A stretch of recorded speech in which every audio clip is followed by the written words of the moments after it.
नमस्कार, मैं हूं प्रदीप कुमार। आप देख रहे हैं पॉलिटिकल आइडिया। पॉलिटिकल आइडिया के आज के इस अंक में आप सभी दर्शकों का बहुत बहुत स्वागत है। मित्रों, चिराग पासवान एक तरह से कह सकते हैं एनडीए में राहुल गांधी बन चुके हैं।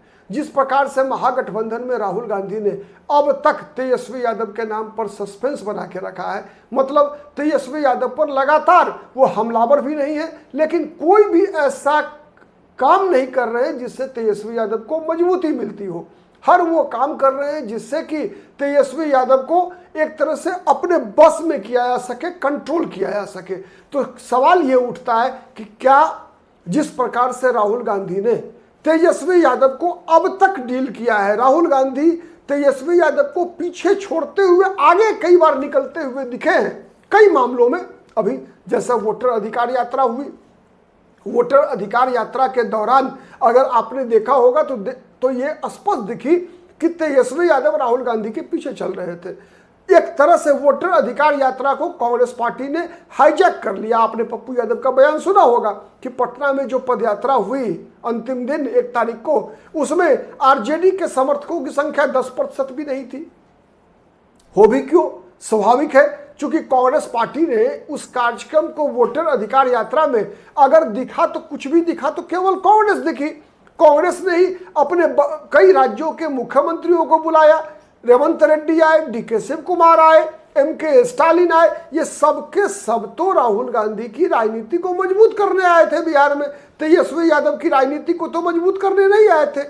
और मजबूत केवल बिहार की राजनीति में नहीं, बल्कि महागठबंधन जो है, इंडिया अलायंस जो है, उसकी राजनीति में भी राहुल गांधी और कांग्रेस पार्टी को मजबूत करने के लिए ही ये सारे प्रयास किए गए। आपने देखा, चाहे सासाराम में इस कार्यक्रम की शुरुआत हुई हो और पटना में समापन हुआ हो, हर कार्यक्रम में मंच का संचालन किया कांग्रेस पार्टी के प्रदेश अध्यक्ष राजेश राम ने। मकसद क्या था? मकसद सीधा साधा था कि राहुल गांधी ये तेजस्वी यादव की बी टीम बनकर कांग्रेस पार्टी को बिहार में नहीं रखना चाहते। अपना स्वतंत्र अस्तित्व कांग्रेस पार्टी का राहुल गांधी अपनी ताकत कांग्रेस पार्टी की तेजस्वी यादव को उसका एहसास कराना चाहते हैं। जिससे कि जिस प्रकार की चर्चा चल रही थी कि नहीं, कांग्रेस पार्टी के कारण ही तेजस्वी यादव मुख्यमंत्री नहीं बन सके, उन कारणों को खत्म किया जा सके, जिससे कि अधिक से अधिक सीटों पर 2025 विधानसभा चुनाव में कांग्रेस की दावेदारी बरकरार रहे। अब वही काम चिराग पासवान एनडीए में कर रहे हैं। कहा जा रहा था क्या, 10 सीट ले लो, 12 सीट ले लो, 15 सीट ले लो। आप याद कीजिए 2020 का विधानसभा चुनाव भी चिराग पासवान को इसीलिए एनडीए से बाहर जाना पड़ा, क्योंकि उस चुनाव में भी नीतीश कुमार एक तरह से चिराग पासवान के प्रति काफी कठोर रहे थे। यदि नीतीश कुमार चाहते तो चिराग पासवान को पिछले चुनाव में भी बाहर नहीं जाना पड़ता। खैर, उसका परिणाम तो दोनों को भुगतना पड़ा। चिराग पासवान को भी भुगतना पड़ा, नीतीश कुमार को भी भुगतना पड़ा। चिराग पासवान तो साफ हो गए, नीतीश कुमार को भी लेकिन हाफ हो जाना पड़ा। ठीक है, मुख्यमंत्री नीतीश कुमार ही बने। नीतीश कुमार की सेहत पर मुख्यमंत्री बनने की बात पर कोई अंतर तो नहीं पड़ा, लेकिन यह बात तो स्थापित हो गई ना कि नीतीश कुमार की ताकत कहीं ना कहीं अकेले जो उनकी ताकत है उस ताकत में छीन हुआ है। यह बात भी स्थापित हो गई कि चिराग पासवान के पास भी 5.5 से 6% के बीच में वोट है बिहार की राजनीति में। तो ये 2-3 चीजें जो स्थापित हुई, उसी का परिणाम था कि 2024 के लोकसभा चुनाव में पशुपति कुमार पारस को बीजेपी ने सिरे से नकार दिया। 5 सीटों वाली पार्टी को एक भी सीट नहीं दी और पूरे के पूरे सीट दिए गए चिराग पासवान को।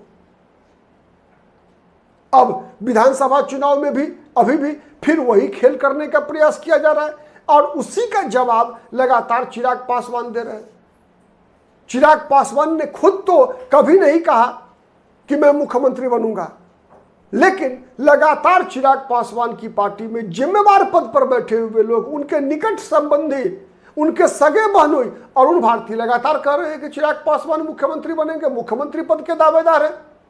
हम तो इतनी सीटें लड़ेंगे ही लड़ेंगे, किसी भी कीमत पर लड़ेंगे, या तो 43 लड़ेंगे या 137 लड़ेंगे। तो ये सब बयानबाजियां जो हो रही है वो उसी प्रकार की बयानबाजी है जिस प्रकार से दबाव की राजनीति राहुल गांधी महागठबंधन में कर रहे हैं। और चिराग पासवान एनडीए में कर रहे हैं। पहला मकसद क्या है?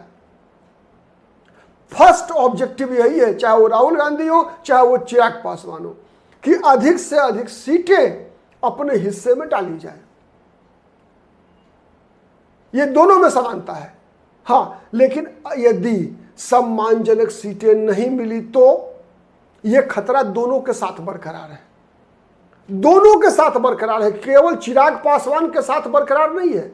मैं आपकी जानकारी के लिए बताऊं, केवल यह स्थिति चिराग पासवान के साथ नहीं है। आप केवल कल्पना करके देखिए, सोच कर देखिए, आप चिराग पासवान को नई सीटें कितने लोगों को बांटनी है। लगभग मिनिमम इन वर्स्ट केस अगर 20 सीट नहीं देंगे मुकेश सहनी को तो मुकेश सहनी भाग जाएंगे। एक जो मैं मजबूरी बता रहा हूं आपको, तेजस्वी यादव की समझिए आप। यदि 20 सीटें, मिनिमम 20 सीटें, अब उस पर भी मानेंगे या नहीं मानेंगे मुकेश सहनी मैं नहीं कह सकता, लेकिन मेरा जो अनुमान है, व्यक्तिगत अनुमान है कि लगभग 15 से 20 सीट यदि मुकेश सहनी को मनाया जा सकता है। तो मान लिए 20 सीट मुकेश सहनी, उसके बाद नए लोग 5 सीट, कम से कम पशुपति कुमार पारस की चर्चा चल रही है 5 या 6 सीट पर, 25 सीट, कम से कम 2 सीट देने की बात हो रही है झारखंड मुक्ति मोर्चा को, हेमंत सोरेन को। चूंकि हेमंत सोरेन ने तेजस्वी यादव को सीट दिया था, कांग्रेस को सीट दिया है झारखंड में लड़ने के लिए। यदि हेमंत सोरेन छोड़ दे वहां कांग्रेस पार्टी को, राष्ट्रीय जनता दल को, तो हेमंत सोरेन का जितना नुकसान होगा उससे बड़ा नुकसान होगा कांग्रेस और आरजेडी का झारखंड की राजनीति में। तो इसीलिए 2 सीट कम से कम उनको देना है, तो 25 × 27 सीट हो गई। कम से कम जो स्ट्राइक रेट विगत 2 चुनाव में रहा है सीपीआई-एमएल का, चाहे वो 2020 का बिहार विधानसभा चुनाव हो, चाहे वो 2024 का लोकसभा चुनाव हो, दोनों चुनावों में 2020 के विधानसभा चुनाव में 19 सीट लड़कर 12 सीट जीती थी सीपीआई-एमएल। महागठबंधन में सबसे बेहतर स्ट्राइक रेट रहा सीपीआई-एमएल का। वैसे ही लोकसभा चुनाव में भी देखिए, 3 सीट लड़ी, 2 सीट जीती। तो ये जो स्ट्राइक रेट है उसका इनाम लगातार इनाम के लिए दबाव बना के रखी है सीपीआई-एमएल। सीपीआई-एमएल वैसे तो 40 सीटें मांग रही है, लेकिन चलिए मैं मान के चलता हूं कि 40 नहीं, लेकिन कम से कम 19 के बदले 24 तो करेंगे, 5 बढ़ाएंगे कम से कम, तो 27 5 32 सीटें। अब ये 32 सीटें निकलेगी कहां से? सबसे बड़ा सवाल तेजस्वी यादव के समक्ष यही है कि ये 32 सीटें निकालेंगे कहां से भाई? और वही स्थिति एनडीए में भी है। एनडीए में पिछली बार क्या था समीकरण? भारतीय जनता पार्टी के हिस्से में आया 122 सीट, 121 सीट, और 122 सीट गई जनता दल यूनाइटेड के खाते में। फैसला हुआ आधे आधे दोनों पार्टियां बांटेगी। 1 सीट ज्यादा बड़ा भाई नीतीश कुमार है, तो 1 सीट ज्यादा प्रतीकात्मक रूप से नीतीश कुमार के साथ जीतन राम मांझी को अटैच किया गया कि जीतन राम मांझी जितनी सीटें लड़ेंगे वो नीतीश कुमार देंगे, और मुकेश सहनी जितनी सीटें लड़ेंगे वो भारतीय जनता पार्टी देगी। बीजेपी ने अपने 121 में 11 सीटें दिया मुकेश सहनी को, बीजेपी लड़ी 110 सीट पर। नीतीश कुमार ने 7 सीटें दी जीतन राम मांझी को, नीतीश कुमार लड़े 115 सीट पर। और तो सवाल ये उठ रहा है कि इस बार जैसे हम मान सकते हैं ना कि जीतन राम मांझी जैसे है वैसे ही रहे, उपेंद्र कुशवाहा आ जाए बीजेपी कोटा में, तो फिर चिराग पासवान को जितनी भी सीटें देनी है वो सीटें निकलेगी कहां से? अब जनता दल यूनाइटेड का कहना है कि चिराग पासवान के साथ तालमेल जनता दल यूनाइटेड का नहीं है। केसी त्यागी ने ये बात, जो जनता दल यूनाइटेड के जो राष्ट्रीय नेता है केसी त्यागी, उन्होंने स्पष्ट कर दिया कि चिराग पासवान के साथ हमारा गठबंधन नहीं है, जाने भाजपा।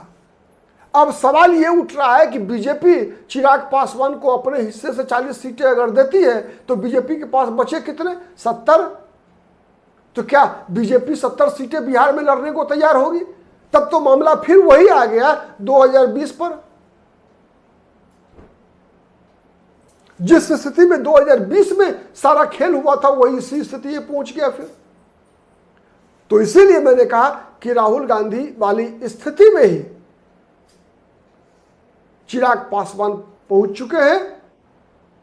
अंतर यह है कि राहुल के निशाने पर तेजस्वी यादव और चिराग पासवान के निशाने पर नीतीश कुमार है।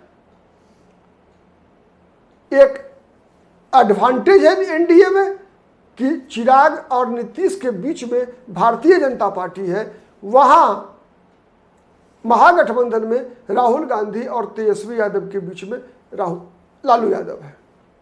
अब देखना है फैसला क्या होता है। आज के लिए इतना ही। बहुत बहुत धन्यवाद।